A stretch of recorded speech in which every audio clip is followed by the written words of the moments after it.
Okay, Krishna ભગવાનની વાત કરીએ. સૌથી ઇન્ટરેસ્ટિંગ કેરેક્ટર મહાભારતનું એક એવું પાત્ર, એટલે એક બહુ વિદ્વાન અમારા પ્રોફેસર હતા.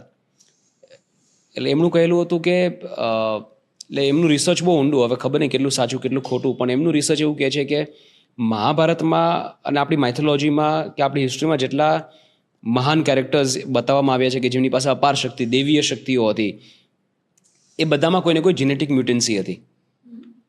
કે ફોર એક્ઝામ્પલ કુંભકર્ણની એમને વાત કરી કે કુંભકર્ણને અવાજ બહુ આવતો, કે ભાઈ કુંભકર્ણ કેમ સૂતો રહેતો, તો ભાઈ એમને એવી જેનેટિક મ્યુટન્સી હતી કે બાજુમાં કોઈ બોલતું હોય તો કોઈ એના કાનમાં ચીસો નાખતું એવો અવાજ આવે.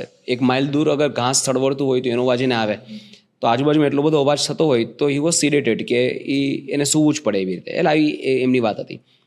તો એમનું એવું કહેવું હતું, અને અમને ક્લાસમાં વાત કરી કે આ જગતમાં અગર કોઈ પરફેક્ટ મનુષ્યએ જન્મ લીધો હોય કે જેની પાસે મનુષ્યમાં હોવી જોઈએ એવી બધી શક્તિઓ તો છે જ, પણ સાથે સાથે જે બીજા પ્રાણીઓમાં અમુક શક્તિઓ હોય, કે કોઈ પ્રાણીને રાતે દેખાય, કોઈ પ્રાણી ફ્રીક્વન્સી સમજી શકે કે ડીકોડ કરી શકે, કે કોઈ પ્રાણી પાસે બીજું કોઈ બળ હોય, કે કોઈ પ્રાણી પાણી વગર જીવી શકે, કેવા અલગ અલગ પ્રાણીઓની પણ જે શક્તિઓ એ પણ બધી ભગવાન શ્રી કૃષ્ણમાં હતી. એટલે એ જેનેટિકલી એક એવું વ્યક્તિત્વ આ ધરતી પર થઈ ગયું કે એવા જીન્સ ના ભૂતો ના ભવિષ્યથી, કે ક્યારે એવા જીન્સ બન્યા જ નથી.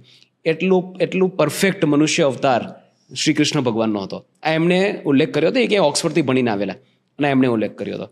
અને બીજા પણ આપણે વાત કરીએ, શ્રીમદ ભગવદ્ ગીતામાં જ્યારે ભગવાન પોતાનું વર્ણન કરે છે, અને રશ્મિરથીમાં જ્યારે દિનકરજી ભગવાનનું વર્ણન કરે છે, ઉદ્યાંચલ મેરા દીપ્તબાલ ભૂમંડલ વક્ષસ્થલ વિશાલ ભુજ પરિધ બંધ કો ઘેરે હે, મેનાક મેરુ પગ મેરે હે. તો કૃષ્ણ ભગવાન